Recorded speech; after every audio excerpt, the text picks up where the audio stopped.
السلام علیکم ورحمۃ اللہ وبرکاتہ۔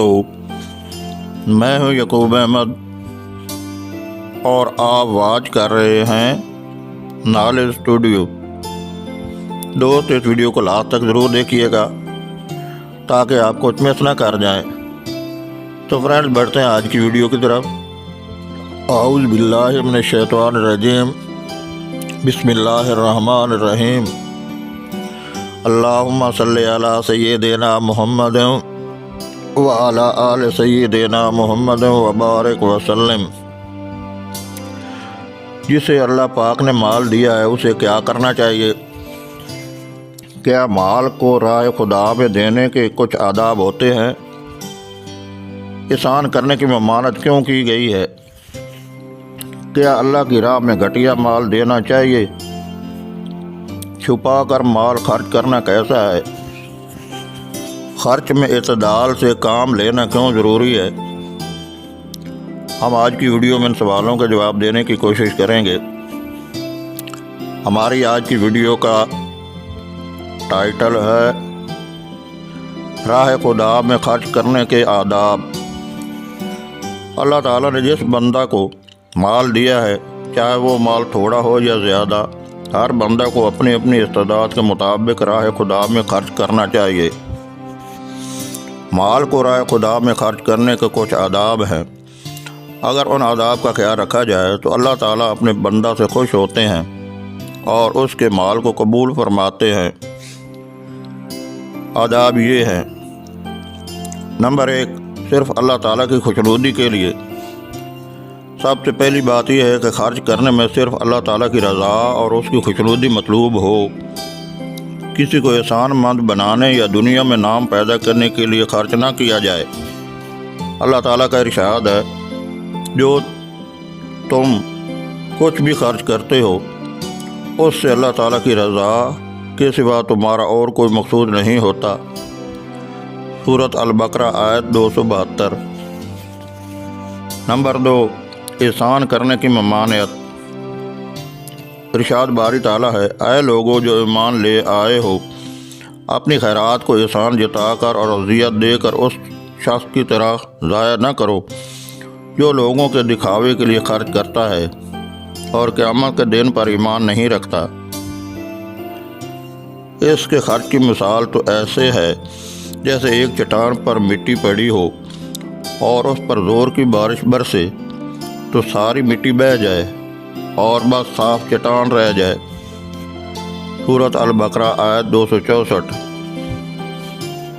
نمبر 3، عمدہ مال دینے کا حکم۔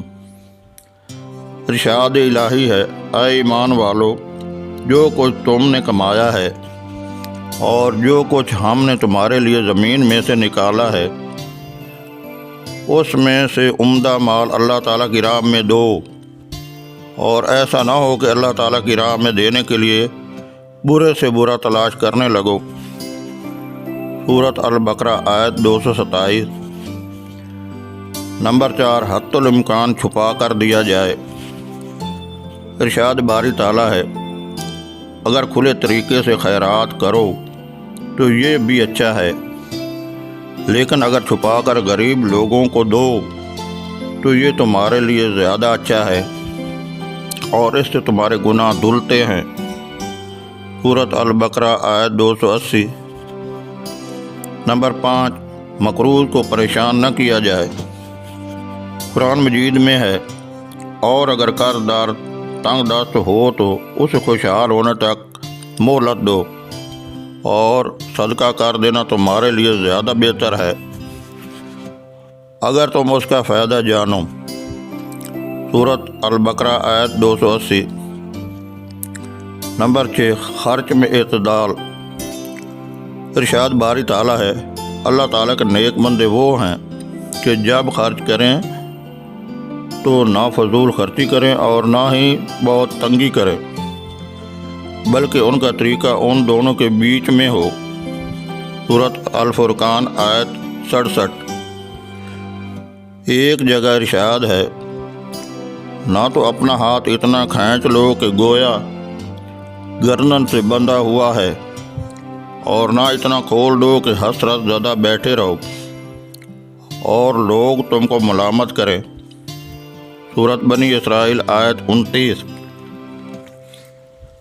آواز اور تصویر کی دنیا کے دوستو، اگر میری یہ باتیں سن کر آپ کے دل پر دستک ہوئی ہے اور اس مختصر ویڈیو کا صحیح پیغام آپ کی سمجھ میں آیا ہے تو ہم راہ خدا میں خرچ کرنے کے آداب کی رعایت رکھتے ہوئے اپنے مال کو مستحقین میں اس طرح خرچ کریں کہ اللہ تعالیٰ کی خوشنودی حاصل ہو، احسان کی ممانعت ہو۔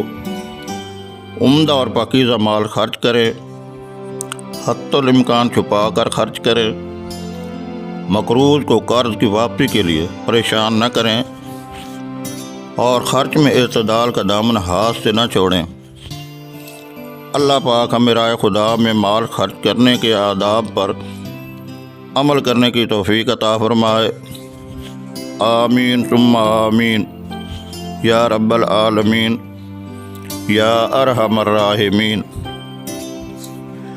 میں امید کرتا ہوں کہ آپ کو آج کی ویڈیو پسند آئی ہوگی۔